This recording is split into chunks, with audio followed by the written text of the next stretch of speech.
all for coming to our panel, The Importance of Owning IP as an Indie Studio. So first, a little bit about who we are. So I am Alex Rushdie. I'll be moderating, but also contributing to the panel.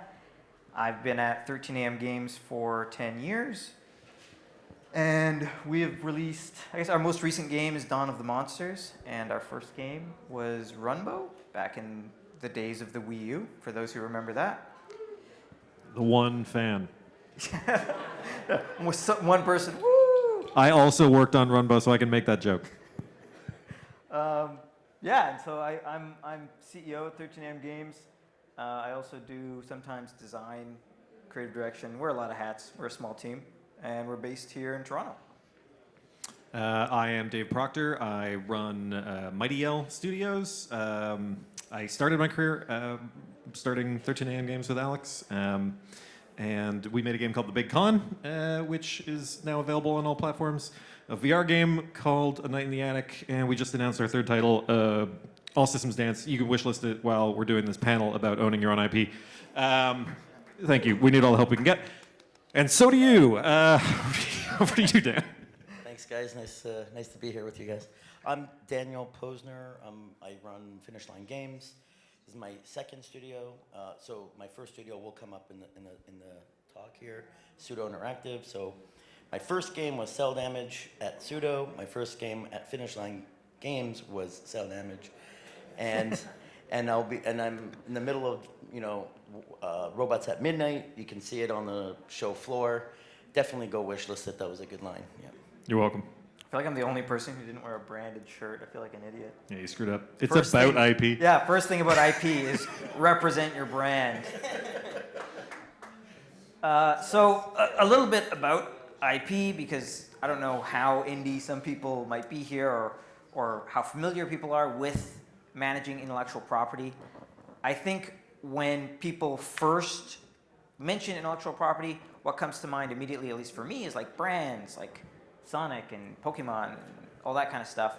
But it's a lot more than that. Intellectual property is just basically products of the mind. So it can include brands, but also characters and stories and even technology like code and all that kind of stuff, performances. The main thing to keep in mind is that it has to be executed in some way. It can't just be an idea, because back in 1995, I had this great idea for a video game with little creatures and balls, but I didn't make it. Right? The Pokemon company made it first, so they get the rights to that intellectual property.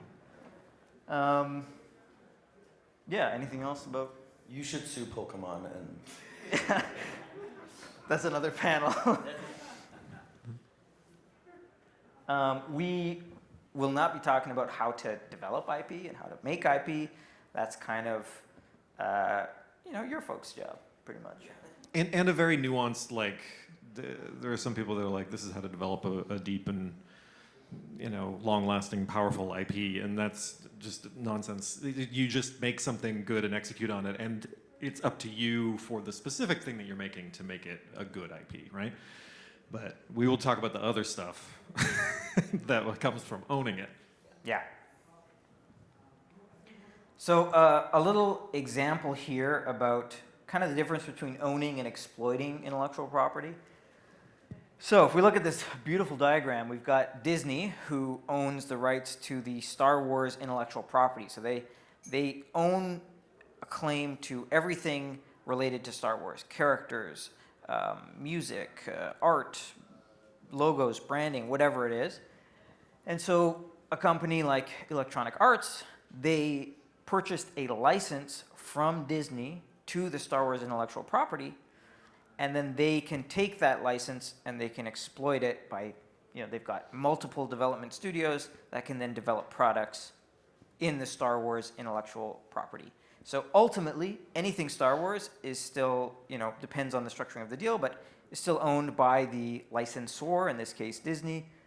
But you can see that these individual products here are owned by EA. And that's kind of where you can talk about intellectual property is more than just the brand, because I don't know the details of EA's agreement with Disney, but it's very likely that the underlying tech and these games in particular are partially owned by Electronic Arts, meaning that if in 10 years, once their deal has expired, they wanted to re-release these games, Disney and EA would likely need to come to an agreement because Disney owns the brand and EA likely owns the tech and the design and everything else.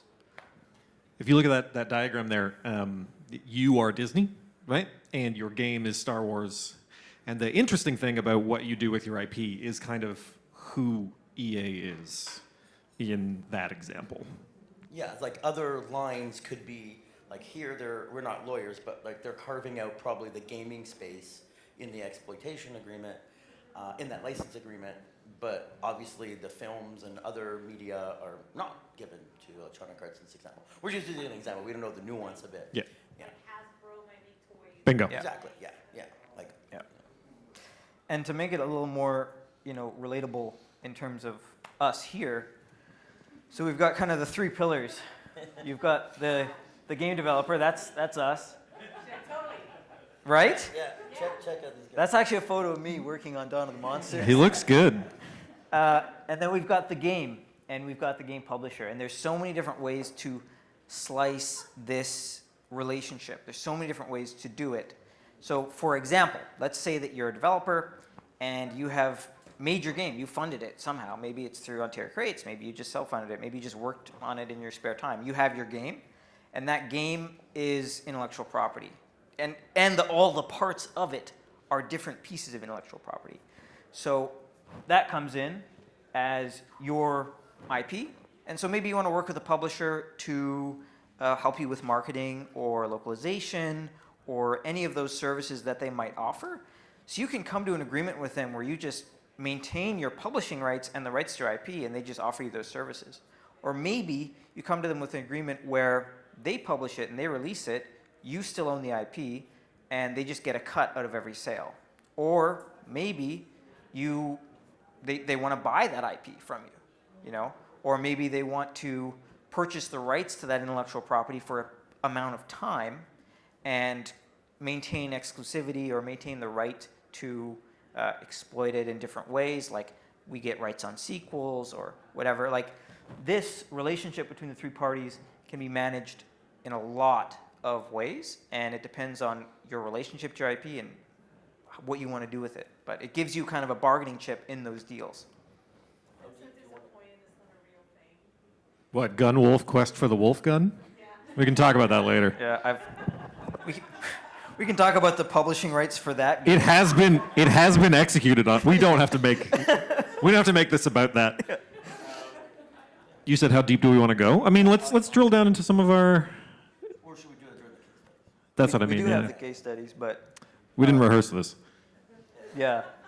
I think it's just important to think of the game separate from the publisher, separate from the developer, as a tool in getting a deal and getting a game. And separate from the deal, right? Like the thing exists on its own, and the deal that you have with your publisher is different than the deal that you'll have with your licensor for merchandise, or maybe the people that you have, contract onto your team. Like these are all kind of separate entities in the big cloud of decisions you're making.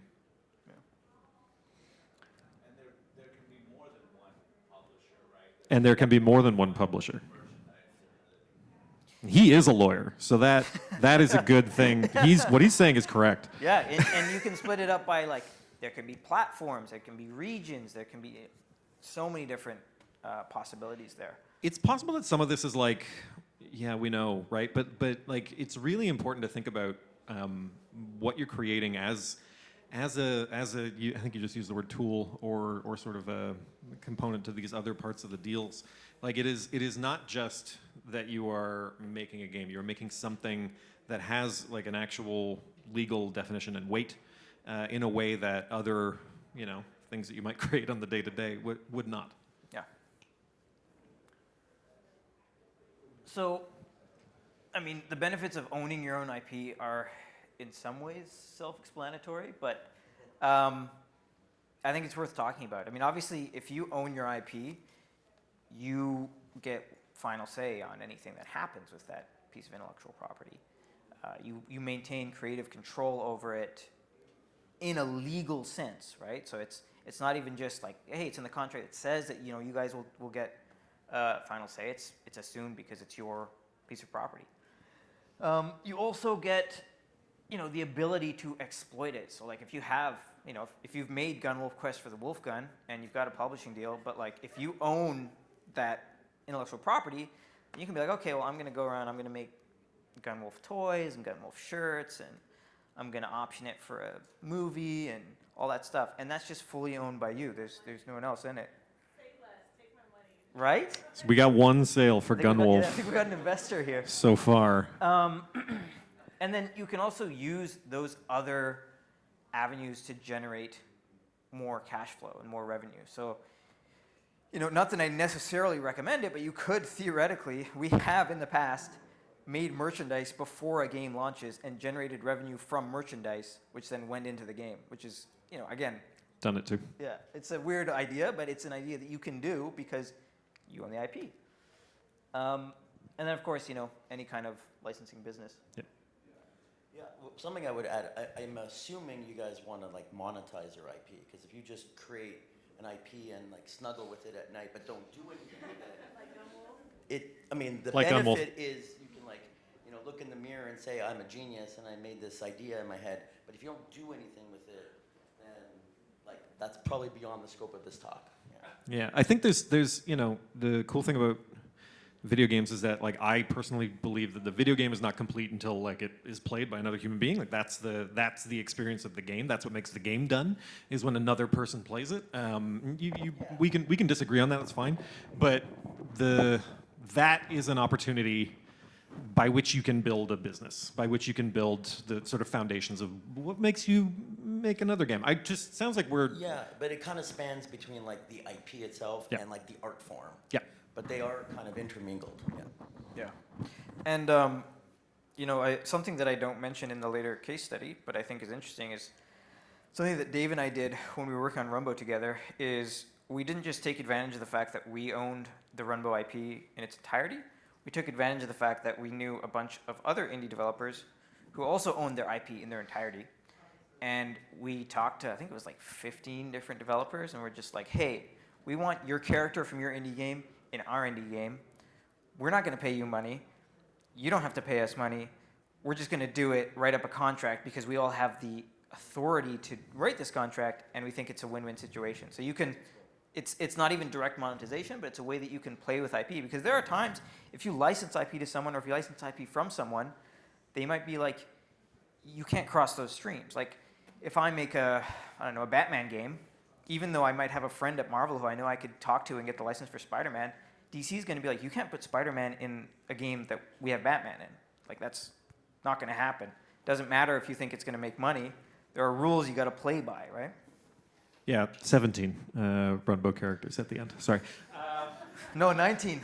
Oh shit, 19. But and that's something that like we're talking about this for All Systems Dance is reaching out to indies that want to co-promote or cross-promote for the exact same way, and you can do that as a way to exploit your IP is to bring it into something else and demonstrate really what you're doing constantly is you're demonstrating the value of what you have created by selling it, by showing it off, by sharing it, right?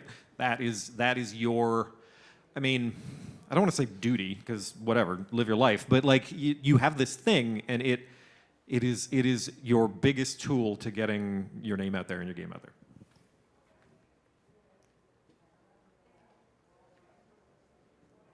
And go. I don't know if this thing's working anymore. Oh, It just went is. to. Yeah, What are there you the go. challenges of owning IP? So, at the same time, I think it's worth talking about, what makes owning IP challenging and why you might consider not owning your IP. What do I got here? What did I write? We didn't rehearse this again. It's a panel, okay?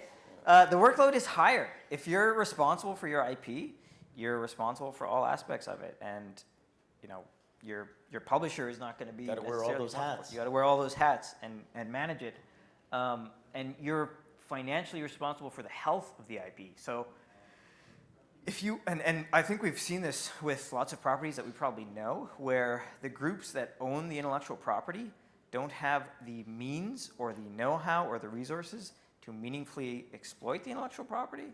So things end up in a limbo, and that's how you actually damage IP over time, right? Like Gunwolf, Jesus. Gunwolf is in purgatory, not limbo.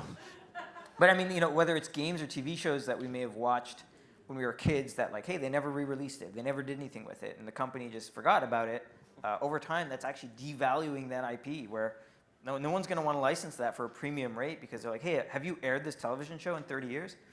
No. Well, then I'm not going to pay the same rate as something now.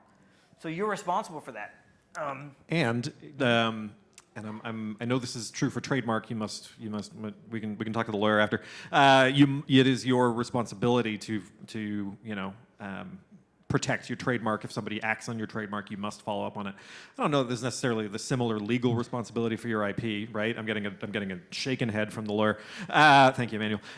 But if you don't go after the things that you see kind of misrepresenting your stuff, like that does also damage your IP, like regardless of the legal standing of that. If you let everybody, muck around with what you've created, it becomes worthless. Yeah.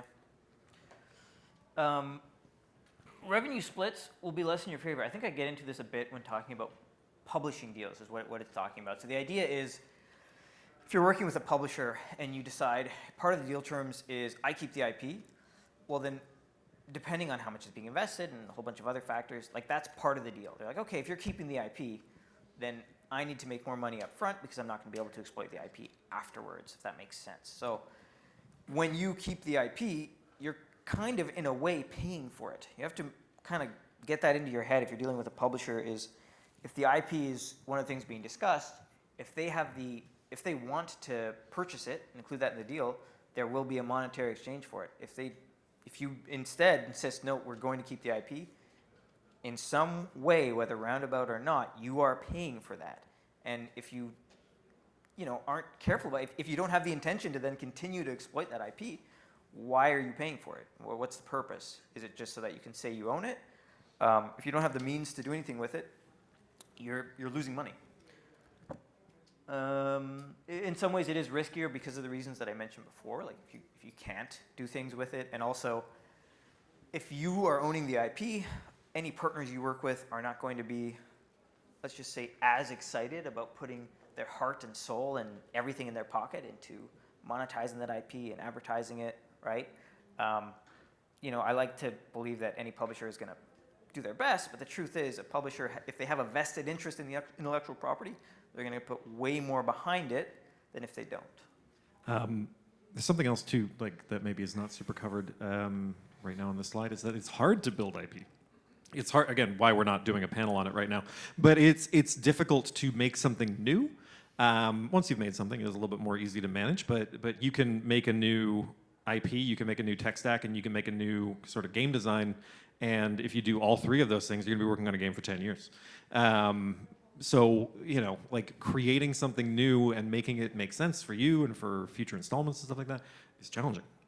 Maybe we should talk a bit about what that means and the challenges. I think for me, new means no one knows about it, right? So I think once you hit that sort of awareness, so if it's like a sequel or further along and already announced and you already have a big marketing campaign, then maybe the negotiations with the other partners might go a bit better. But I think I agree with your point there.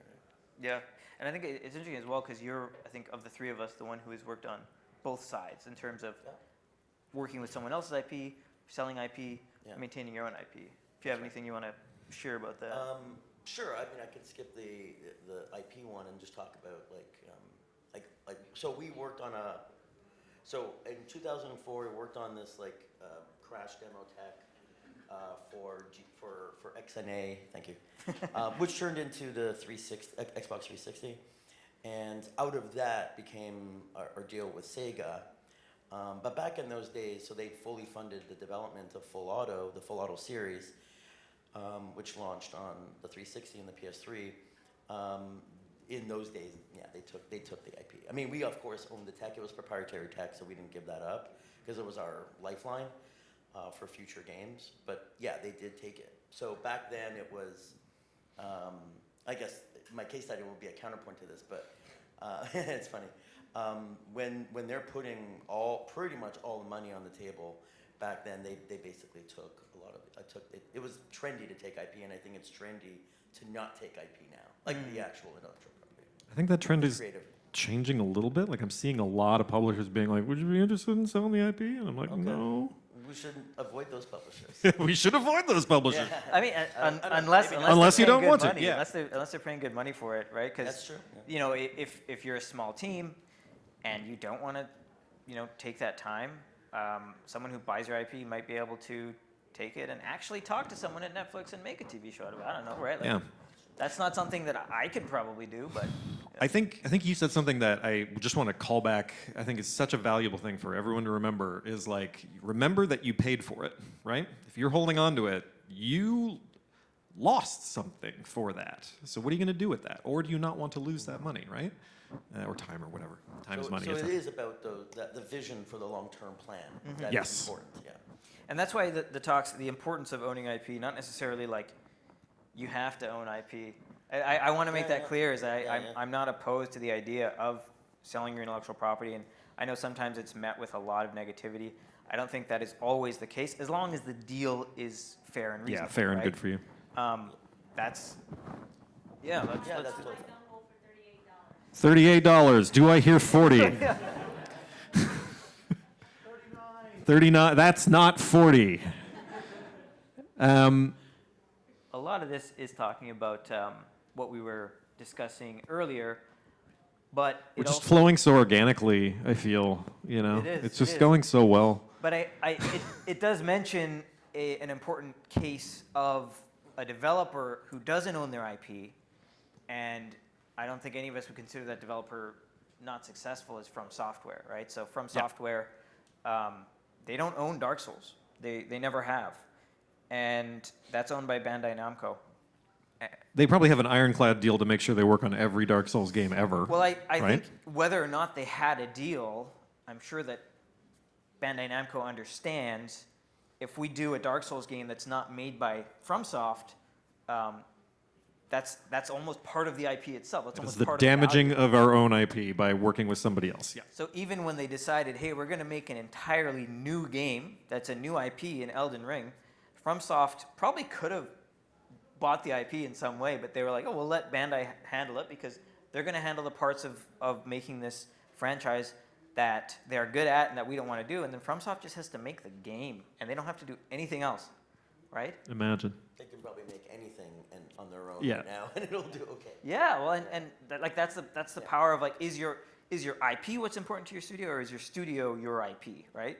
A lot of times when you talk about mergers and acquisitions, there's usually clauses that key staff members like have to stay. You can't just sell the studio and then just everyone just leaves because they're paying for the talent, they're paying for the people. That's an important part of that equation.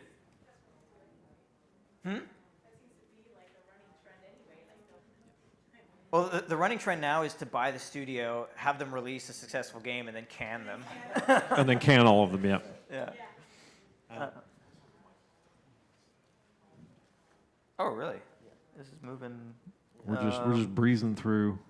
Yeah, we're gonna go through. Too many Gunwolf jokes. That's Too many why. Gunwolf jokes. We're not Yeah, gonna talk we're about. gonna have to licensing ask it. everyone to stop offering to purchase Gunwolf at this point. Okay, so case study. Let's talk about the Big Con. So the Big Con was our first title that we made at Mighty Yell. It was like a game that I really wanted to make, and we needed money to make it. And there's a separate story about how I hustled my way into getting the first two sources of funding that I'll tell later. But once we finally signed with a publisher who helped us top off the last sort of 50%, we lined up a publishing contract. They got publishing rights, so the right to exploit the game on all consoles, and they took a lot of other stuff, a lot of ancillary, depending on where you're from, rights. So rights to merchandise, rights to everything. It was a lot, and I will be Skybound did a very good job at promoting and marketing our game, but they did not have any sort of chutzpah to exercise on those rights, and they sat on them. And I didn't like that because for me, I wanted to own the IP and we wanted to use it as a way to sort of field test a bunch of different arms of the studio. Let's make merch. Let's make a soundtrack. Let's get it on different platforms. Let's do, like, the Big Con's goal is not to make money. The Big Con's goal is to prove out the capacity of the business. And I want to do that, you know, with this IP. So we actually ended up wrestling those rights back. And that is a thing that you are allowed to do. It may feel like you're not, but you are. And we came to a very good and amicable discussion about it. I just said, hey, you know, respectfully, we're in long tail for you guys. It's quite clear that, like, I want to do this stuff and maybe you don't. Let me do it. And, you know, I'm not cutting them out of the royalties or anything like that. I'm not, you know, uninviting them to the Christmas party. But, like, you know, ultimately, what was important to me was our ability to exploit it. We had to do that, and I fought tooth and nail to do it. Yeah, that's pretty much it. Am I next? Yeah. You're next. So let's talk about cell damage. I'll keep it to like 4 minutes. Is that You have okay? 3. Okay. Oh, you know. Yeah. Do I hear 40? Yeah, so this is a bit of a journey in this IP. We started a project with Microsoft back in the day. I'm not a professional panelist. Sorry, I always do that. We started a project with Microsoft back in the day, just when it was all top secret, when they were building the original Xbox. And it was called Project Cartoon Mayhem. And then at some point, they decided that for launch for Xbox, the first party portfolio was going to go to target the hardcore, let's call it the hardcore. But our relationship with Microsoft was awesome, but we were kind of stuck because we owned the tech and they didn't want to publish it for that window, but they wanted to see the game on the platform. So they gave us a reference to Electronic Arts, and we had to actually buy the IP back, the actual creative content back, and we converted it into a project called Cell Damage, and then we actually ended up co-publishing with Electronic Arts, which was a very interesting dynamic back then.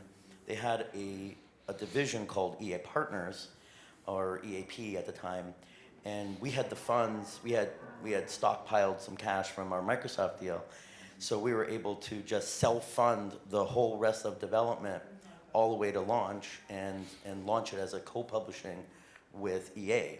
So they had the exploitation rights for that platform, but we retained the IP. And I'll be honest, we didn't necessarily have this huge long-term vision, even though the game was successful. During my exit from Sudo with my co-founder of Finish Line Games, Rich, we decided to pull that IP into the deal. And we didn't actually have a conversation about it. We just said, there's something there. Our gut was, we might do something with it at some point in the future. And lo and behold, you know, half a decade later, we did a little hobby project and we ported Cell Damage to all the PlayStation platforms and launched it as a cross-buy in 2014, and it kind of blew up, and then we built Finish Line Games around it. So the point of the story is, like, sometimes if you don't exploit your IP, it doesn't really mean anything, but sometimes you just kind of want it, and you just kind of have to assign some value to it. And once you have it, it kind of creates opportunities for you. So there was a perfect timing. We all had some spare time, and as a hobby project, built up that port of the code base and got it running. And then we exploited it, and that was, I think, the whole point. And that I wouldn't be here today if we didn't do that, because we then went on to build Maze and Scully, all these other new IPs, and currently Robots at Midnight and a top secret project that's coming. Yeah. Right on. Oh, one last thing. Cell Damage, my goal is for Cell Damage to be on every single console until I die. That's excellent. Yeah. A noble aim. It's like Yeah. Doom. Yeah, I'm sure there's gonna be a cloud gaming person that comes here and says it's useless. We're just gonna put it in the cloud, and then it's gonna be on everything ever, forever. And then for 13 a.m., so Dawn of the Monsters started where, you know, we were co-funding it with some grant money, and it was just 13 a.m. and the grant partners. So the IP was entirely 13 a.m. games. And that allowed us to do some stuff early on, like, for example, I actually started my own separate toy company and then licensed Dawn of the Monsters to that toy company, which generated early revenue for 13am Games and also allowed me to start a toy company, which I did because I just thought it was fun. And anyway, so those deals were kind of grandfathered before we started talking to Way Forward. I mean, I can't talk about the terms of the Way Forward agreement, but they were interested in purchasing the IP, and the kind of like levers were like, okay, you sell the IP, you get a better deal. You keep the IP, you don't get as good of a deal in terms of like back end and that kind of stuff. And so we went with, okay, we're not going to sell the IP, but we will grant a first right of refusal for any sequels or anything like that, and that any merchandise directly based off the first game would be, Way Forward would be entitled to a certain amount of that revenue. Anything that like develops the brand further is entirely 13am Games. So it gave us the freedom to do stuff like make crazy merchandise and also earn royalties off of merchandise that's included in things like big game bundles that include toys and CDs and things like that. So it allowed us to structure a deal that we could use the best parts of Way Forward's partnership while still maintaining control in the long run. And then there will be a time where eventually it will expire and everything will return to us. But in the meantime, we can still exploit it in a lot of meaningful ways. So, it's kind of co-operated, co-owned. But that's because we'd worked with Way Forward before. We were comfortable with the deal because we were comfortable with working with them, So that's a way to do it. And then tangentially related, but because I made the toy company, then I could work with other licensing partners, which have different deals. So like after that, I said, well, I wonder who else we can get. Now that we have this toy that did well with Dawn of the Monsters, so we talked to the people who make Ultraman, and then we started making Ultraman toys, and then that, you can kind of build that momentum, and that's where I got the experience in licensing. And I had slides about visiting the licensing expo, but we don't have time to talk about those, so you can talk to me after the presentation. Yeah. I guess, do you want to maybe like fire, if you have any quick question or anything? See if we, does anyone have any questions? We have 5 minutes. No, that was a question. Was that a question, Justine? Is it get off the stage? Is that the question? Yeah. Oh, $39.99 for Gunwell. Thank you. We have a question here. I just think, more of a comment, I think it's really amazing to see how, on one hand, you said, okay, I'm just going to hold on to this because my gut tells me it's useful. And then you made something of it. On the other hand, gave it away, but you got it back. Either you clawed it back, or you can even, in some times, you can actually work that into a contract. Or then, as Alex was mentioning, maybe you want someone else to actually exploit it for you. Just make sure you get your taste off of it as well. And so it's great that you guys touched on so many aspects of it. Like just appreciating that so much from our perspective. Thanks, man. That it is that malleable. That's what makes Yeah. IP so fucking cool. Is you can let numerous people do the same things, different places, and it was excellent example. Thanks for saying that, Emmanuel. I will say most people here probably have a creative leaning towards them. If you're in this room, I will say something contentious. The legal space is super creative, and It is. don't. Do you two need to Don't- have a separate? No. But it is a part joke, but also I think we think, oh, I have to deal with legal. Anything you want to craft, they can try and figure it out. So don't Yeah. let that stop you from coming up with creative ways to structure a deal. That was the point of the joke, yeah. I saw a question here first. Yeah. Yeah. Oh, yeah. I don't know if I used this because I didn't show up like 10 minutes late. At what point do you go all in and actually get your IP legally registered? Like, can you sit on it for a bit, or do you want to get it registered, like actually legally written up as your own IP as soon as possible? So I'm not a lawyer, but there is at least one in the room. Your execution of the IP is the registry. There's no secret shadowy board of paperwork. If you've made the thing, you've made the thing. That's it. That's how copyright Which works. is That's how IP works. Different from trademark. Yes, right? trademark is different That's and has different weights and powers, but that would be like a longer conversation for a lawyer. Yep. Question. For those of you that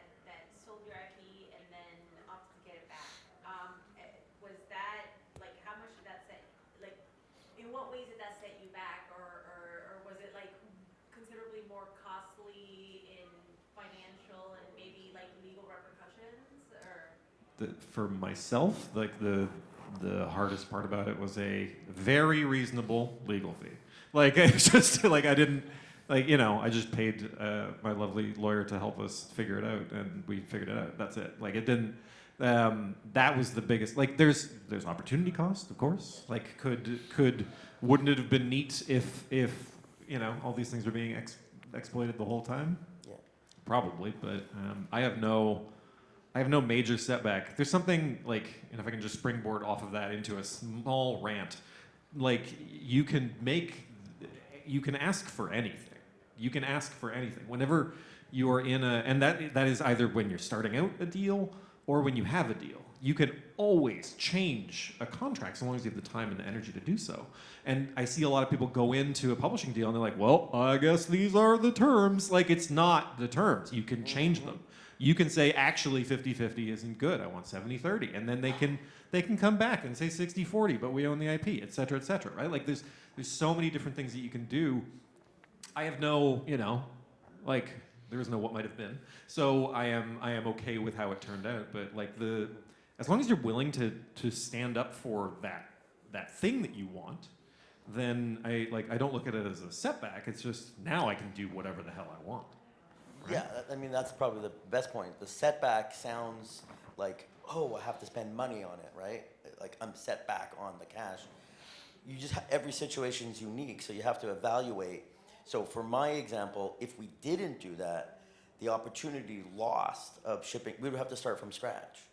So we had invested all this time and money into this IP. All we need to do is spend some money, get all the assets back, and then we can monetize. Then we can finish the game and finish it. Yeah. So you'd have to judge every situation on its own. Yeah. I think we got one last question. One last one. Yeah. So how value of IP is calculated on financial terms? Like, how can you determine the value of it? In financial terms. That's That's a third panel. yeah, that's a third panel question. Especially if it's a IP that is not tested, right? If it's a brand new IP, Yeah. that's really, really difficult to say. There's a lot of black magic that people like to use called projections and that kind of stuff. I will say, if you're trying to do that, figuring out a way to demonstrate value would likely be like, I don't know, maybe you put up the page on Steam and see how many wish lists you get, right? Yeah. And then you can maybe bring that to the table and say, hey, we have this many wish lists, we anticipate this many sales, whatever. Proof that the IP means something to other people, right? And like, yeah, until it's sold, there is no financial, and even when it's sold, it's a question of who you want making that judgment for you. Yeah. It's basically, to not answer your question, it's very difficult to determine that, but there are a bunch of metrics and tools you can use and discuss to try to come up with a number that you think makes sense with whoever the buyer. I mean, the real answer is it's worth whatever the buyer's willing There you to go. pay. Just about to say that. Beautiful. Yeah. What a good note to end on. That was such a cool catchphrase. All right, everybody. Thank you so much. Thank you folks so much.